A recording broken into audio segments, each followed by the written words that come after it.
If you give a brownie food, you have to make very clear that this is not payment, because they don't want to work for a payment. They're literally doing these small tasks, these small chores around your home just to help you. Hey guys, I hope you're doing well. If you don't know, my name's Brittany and I film videos based around the paranormal and mythological beings. So if that's something that you think might interest you, please go ahead and quickly hit that subscribe button, and we're going to dive right into our topic today. So today we're going to be talking about brownies, and it's funny because I feel like brownies aren't something that's very commonly known as far as fairies go, and usually when you think of brownies, you think of the baked good, which not the same. So brownies are a type of fairy, and they're actually in the category of hob, which makes sense because hobgoblins are their cousins. Brownies are a house spirit, and they appear to be related to the Swedish tomtras or tomte. Those have a history that's similar to the Tuatha De Danann in Ireland. Now, in both cases, the fairies retire to the Hollow Hills or the fairy mounds in which several families live, and the reasons they retired to, went into basically hiding was because of humans. Now, brownies are usually solitary fairies, and they are usually seen alone or in very small groups. Usually they are male, however, sometimes brownies are actually married, and that is usually the time where you see a female brownie. Brownies are usually around 2.5 to 3 feet in height. And Sebastian would like to say hello to you guys. Say hi, bud. No, say hi, buddy.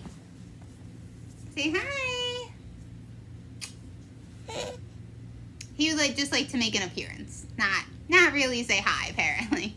However, some brownies are actually seen to be as tall as 6 or 7 inches.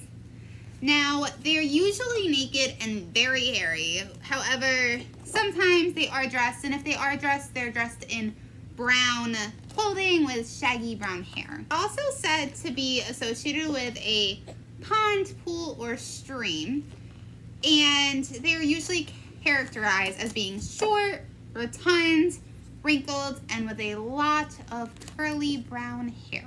Now, brownies may become attached to a family or a specific family member, but usually they prefer rural homes with farms, and they they usually do the work that they do at night, and they don't really want to be disturbed by humans. They're not really the fondest of humans, so they don't want to be around them. So they usually do the small tasks to help you out, but they'll do it at night when the family is asleep, like most fairies.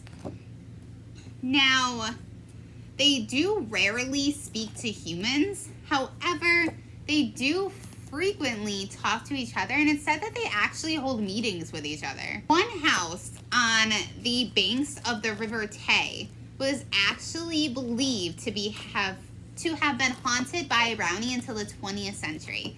And it's funny because this house actually had one room in it that was referred to as the brownies room. Now, brownies are usually known to make their home in an unused part of the house because they don't want to be found. Some favorite foods that brownies enjoy are bowls of cream or milk, usually whole milk, not like 2% or 1% or fat-free. And they really like cakes with honey and muffins, usually corn muffins, preferably with honey. They really like sweet things, which is most fairies as well.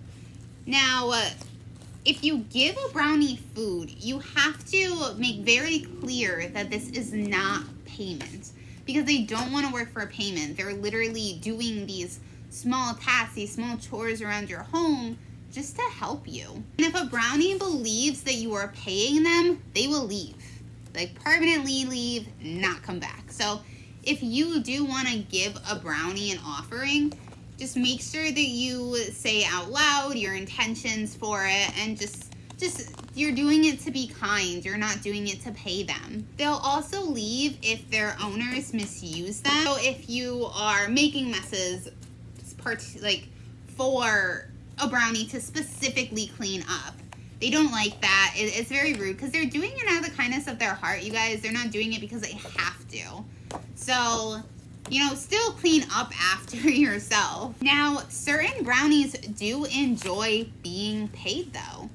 The brownies in Lincolnshire like to be paid with clothing. And traditionally, these brownies are actually paid with a traditional white linen smock on New Year's Eve, which reminds me of Dobby. So Dobby is supposed to be from like Dobby from Harry Potter. Sorry, Dobby is my all-time favorite character from Harry Potter, but he is supposed to be like, it's said that he's from the Hob family. So like a brownie, a hobgoblin, like something around that.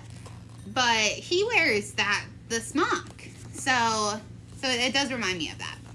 But traditionally, brownies will leave if you try to give them any type of clothing. Which, with Dobby, he gets given Harry's sock and he's free. So, now, brownies are most commonly seen in England and Scotland.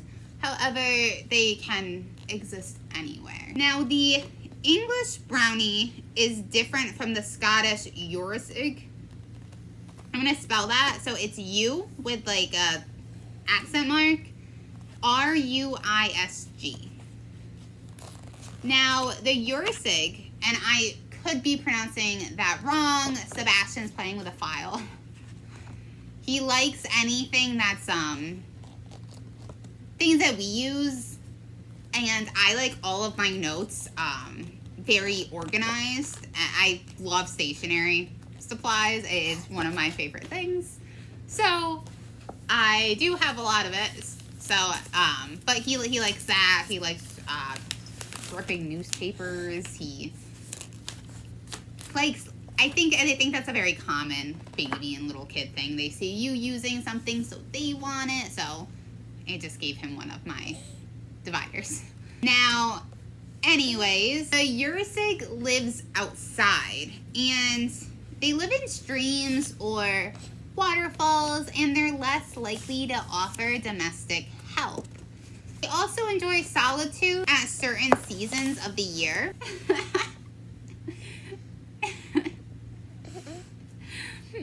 Oh goodness. Usually around the end of the harvest, they often become much more sociable. And they hover around farmyards, stables, and cattle houses. Now, they particularly enjoy milk, or like milk products, and they are usually seen by those who possess second sight. However, sometimes they will choose to show themselves to a human on their own and make themselves visible. They're said to be very jolly and personable, and it's said that they have flowing yellow hair and that they wear a broad blue bonnet, and they carry a walking staff. So that's the Eurisig, not the brownie. So they are slightly different, but it's... So I just wanted to point that out because there's not a ton of information about the Eurisig, so I probably won't do its own video.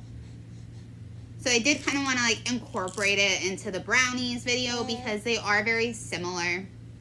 The whole thing, you guys, is, you know, these fairies, these beings, they're doing these things because they, you know, they want to help you.